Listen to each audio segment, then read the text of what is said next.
আসসালামু আলাইকুম দর্শক, ওয়েলকাম করছি জান্স স্পোর্টস নিউজ এবং অন্য ধর্মে যারা দেখছেন সবাইকে আন্তরিক শুভেচ্ছা ও ভালোবাসা।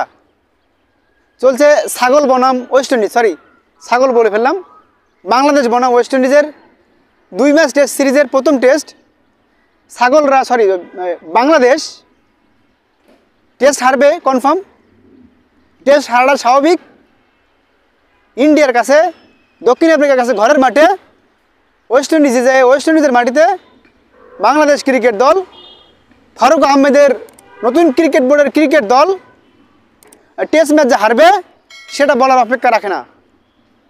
দক্ষিণ আফ্রিকার বিপক্ষে ঘরের মাঠে হেরেছে, ইন্ডিয়ার কাছে হেরেছে, এখন বাকি ওয়েস্ট ইন্ডিজ সিরিজের হয়টা সভা, সেটা মনে হয় হয়ে যাবে খুব তাড়াতাড়ি, মনে হয় হতে পারে।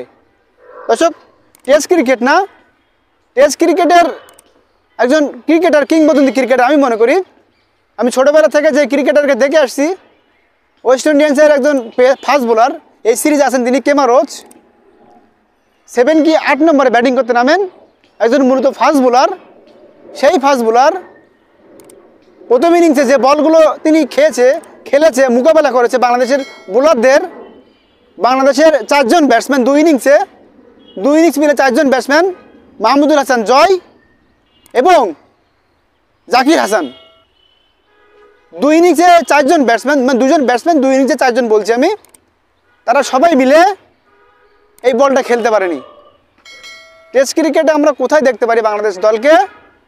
টেস্ট ক্রিকেট আমাদের বাংলাদেশ দলকে নিয়ে প্ল্যানিং কি, পরপর হয়তো আমরা চলছি কিনা সেটা এখন দেখার বিষয়। দর্শক, ন্যাশনাল লিগ চলছে, ন্যাশনাল লিগে অমিত হাসান এখন পর্যন্ত টুর্নামেন্টের সর্বোচ্চ স্কোরার।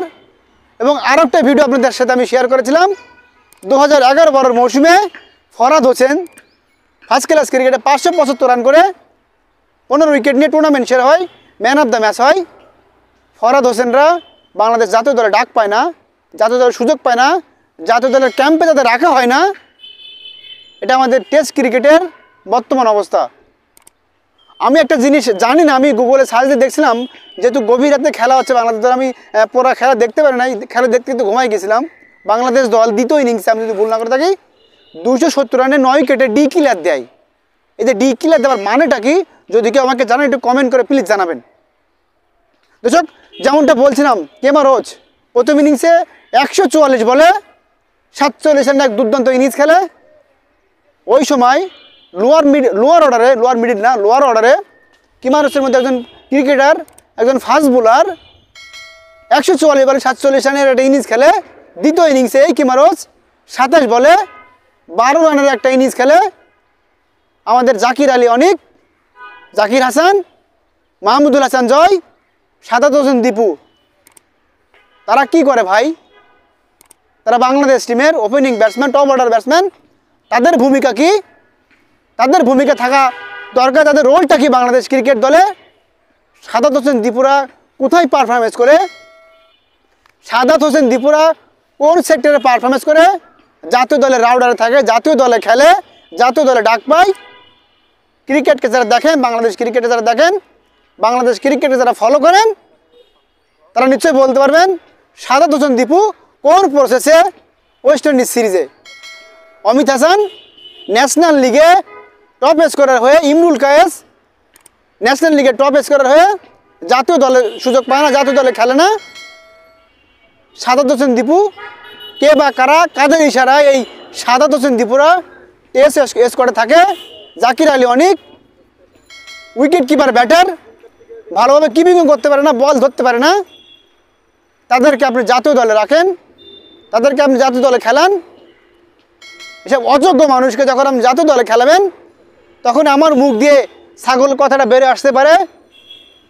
একটা প্রবাদ আছে, ছাগল দিয়ে যেমন হাল চাষ হয় না, এই প্লেয়ার দিয়ে, এই ক্রিকেটারদেরকে দিয়ে test cricket, Bangladesh test cricket যে কতদূর যাবে সেটা এখন প্রশ্ন। আদৌ বাংলাদেশ টেস্ট ক্রিকেট ইমপ্রুভ করবে কিনা, সাকিব আল হাসানের অভাব আমরা এখন বুঝতে পারি কিনা, প্রশ্ন আপনার কাছে। সাকিব আল হাসান, তামিম ইকবাল খান বাংলাদেশ দলে এখনও কতটা গুরুত্বপূর্ণ ব্যক্তি, গুরুত্বপূর্ণ পার্ট, নিশ্চয় আপনাকে এই ওয়েস্ট ইন্ডিজ সিরিজে শিক্ষা দেবে, নিশ্চয় আপনাকে ওয়েস্ট ইন্ডিজ সিরিজে ভোগাবে। বোঝাবে, আপনি জানতে পারবেন সাকিব আল হাসান, তামিম ইকবাল খান, মাহমুদুল্লাহ রিয়াদ, অভিমানে টেস্ট ক্রিকেটকে বিদায় জানানো এই মাহমুদুল্লাহ রিয়াদ, মুশফিকুর রহিমরা বাংলাদেশ দলের জন্য এখন পর্যন্ত কতটা গুরুত্বপূর্ণ পার্ট, কতটা ভূমিকা রাখতে পারে এখন টেস্ট ক্রিকেটের জন্য, সেটা এখন দেখার বিষয়। জানস স্পোর্টস নিউজ, আবির আহমেদ, ঢাকা।